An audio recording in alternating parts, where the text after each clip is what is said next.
Hey everybody, what's going on? And welcome to Guns N' Roses Central. And it's Tuesday morning, which means it's time for another recap of this past week's Guns N' Roses news. So the first piece of news we got is that apparently Slash flipped off a fan when he was in an airport. And even though this headline seems sensational, the guy who Slash flipped off seems like he was almost like a stalker. Like he was taking tons of photos of Slash. He was trying to get a photo, and Slash said no. So this is what a fan wrote on Facebook. So a fan on Facebook wrote that Guns N' Roses guitarist Slash recently flipped him off after he asked for a photo at a Nashville airport. The fan took a photo of Slash flipping him off, which you guys saw earlier. And note that Slash has not shared his side of the story, so people shouldn't jump to conclusions and attack Slash for his behavior when we don't know the manner in which the fan actually talked to Slash, as there's many stories about fans being rude and paparazzi posing as fans. There's even a new video of Slash from an autograph signing over the weekend where he's actually being quite friendly to fans. And a lot of videos I've seen of Slash, he's pretty friendly to fans, so I think maybe the guy was just being rude to him, or, you know, Slash was in a hurry.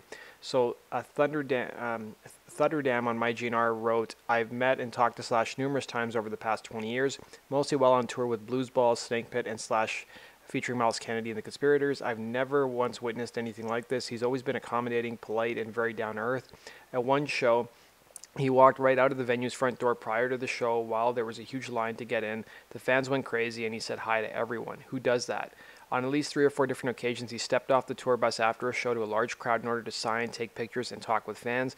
And I remember one instance when I asked him a question about an upcoming album as he was literally boarding his bus due to leave, and he did a 180 to step off the bus and answer my question. In short, if this really went down, it's more of a rare occurrence in my opinion. In fact, I'd wager that the guy was being an asshat and deserved the treatment he received. I obviously have no idea what the truth is, but that would have been my educated guess based upon a dozen interactions I've had with him over the past 20 years. So let me know what your guys' thoughts are. Let's go into our next news story.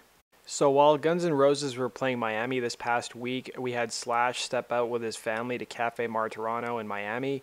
And these are just some photos from inside the actual cafe and with a fan just outside of it as well. And then we also had the owner of the cafe tweeting out saying it was an honor to serve Slash at his restaurant.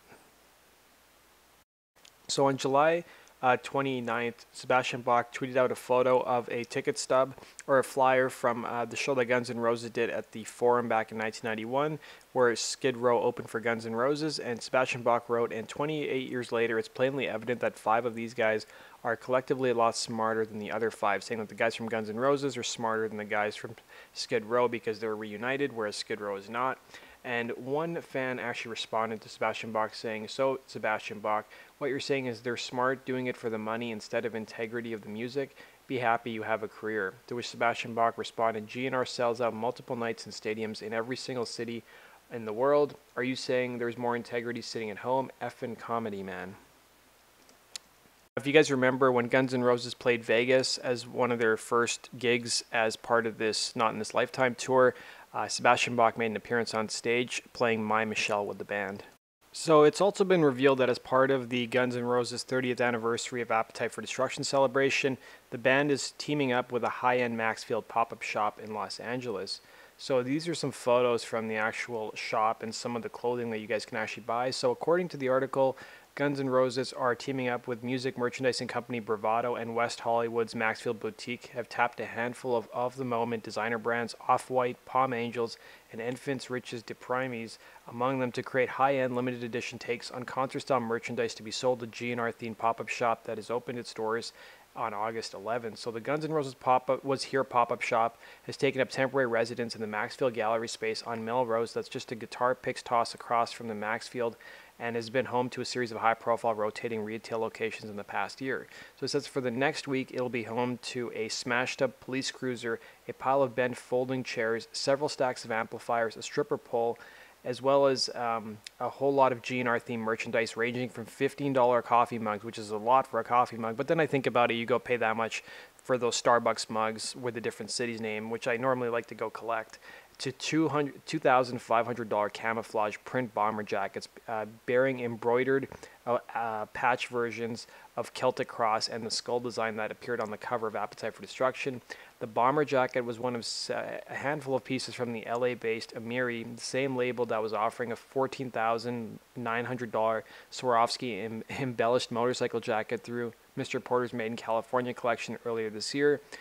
And another brand on hand, which is Off-White, which occupied the space with a pop-up of its own back in December, served up a range of pieces including t-shirts, sweatshirts inspired by GNR's album artwork, like the sweatshirt bearing the cross-legged scribe image from the cover of Use Your Illusion 1, and others frontman Axl Rose had worn on stage over the years, including a t-shirt printed across the front with the declaration, "Nobody knows I'm a lesbian." That one, probably the best example, is from the 1992 Paris show, which also appeared on the back of some plaid off-white long sleeve button fronts as well. So other labels displayed on the racks against the graffiti-covered walls included LA labels Kelly Cole. They had a $750 plaid long sleeve button fronts and $250 sleeveless t-shirts and $375 denim shorts, and Made Worn, and a bunch of others as well. There was also a vintage studded leather biker vest with Guns N' Roses patches, which were selling for $1,500, and patch-covered denim trucker jackets for $300. Now, if you can't afford some of these higher-end clothes, there was an $18 Guns N' Roses yo-yo, which is a real head-scratcher. It was also revealed this week that Guns N' Roses and Harley-Davidson would be releasing a co-branded collection. So in honor of Appetite for Destruction's 30th anniversary, Harley-Davidson announced the launch of a special capsule collection in conjunction with Guns N' Roses' Not in This Lifetime tour. So available in early August, the limited edition lineup of men and women's wear created in partnership with Bravado International Group will be sold exclusively at Harley-Davidson dealerships around the world. This is the statement that Harley-Davidson put out. They said, "We are excited to partner with Bravado to celebrate Guns N' Roses on this collaboration, as this collaboration brings together two brands in an expression of freedom and rebellion." So they also said the new styles will only be available for a limited time, so visit your local Harley-Davidson dealership to check them out. They said Harley-Davidson and Guns N' Roses share in common respect for freedom of expression, passion for life, and dedication to adventure, said John Brick, Vice President of Harley-Davidson Operations. "We're thrilled to be able to bring a unique collection to both Guns N' Roses and Harley-Davidson fans and celebrate the homecoming of the epic global tour." So available exclusively at Harley-Davidson dealerships, the capsule collection will include men's and women's printed shirts in an assortment of styles and colors. Prices start at $30 US. And this is one of the shirts that you guys can actually buy from the Harley-Davidson dealerships. If any of you guys go to these dealerships, let me know what kind of other clothes they have, and maybe if you want to send me some photos, that would be great as well. So this isn't the first time that Harley-Davidson and Guns N' Roses have been in the same news story. So back in October of 2006, Guns N' Roses, it was reported at that time they licensed music to Harley-Davidson for a TV spot entitled Black Sheep. So the commercial is available on YouTube if you guys want to check it out. So the standard version, which launched nationally, featured the track Paradise City, while the alternate version actually premiered with a new, previously unreleased Guns N' Roses song, Better, which was from the band's upcoming album, Chinese Democracy. Now, according to a statement that was later put out by the band, Better was not supposed to be given to Harley-Davidson for their TV spot. There was some miscommunication in the labeling of the track. So let's go into our next news story of the week. So there's a new interview with Duff McKagan that appeared on YouTube. This is, well, it's not really that new. It's from July, but I must have missed it somehow. But I guess when Guns were in London, Duff made an appearance at the BIMM, or British and Irish Modern Music Institute, and did about a... The video clip's only 5 minutes long, but I'm sure he did a longer interview. But he talked about songwriting, and he also talked about, how he got started in music. So I have a link to it down below if you guys are interested in listening to what Duff has to say. So we've got a new video interview with Melissa Reese, just talking about the type of equipment she uses, when she's in the studio recording for whichever project she's working on. We also had a retro photo posted by Frank Farrar from his old punk rock days from 1988. I'd never seen some old pictures of Frank, so this is something new. And then we also had some more social media posts by Melissa Reese, and we also had a post by Dizzy Reed in Hershey, Pennsylvania. So just ahead of Guns N' Roses concert on Sunday night, just a photo of Dizzy just relaxing at the bar. We also have an article about Guns N' Roses this week about how Guns N' Roses saved rock music. And it's pretty much, boilerplate stuff that you guys have seen before in the different documentaries. In the 80s, it was all about glam metal music. And here come Guns N' Roses, and they really were something different than what was going on at the time. But if you guys want to read the entire article, I've linked to it down below in the description box. Let's go into our next news story of the week. So we also have an interview with Sturgill Simpson, who's opening some dates for Guns N' Roses.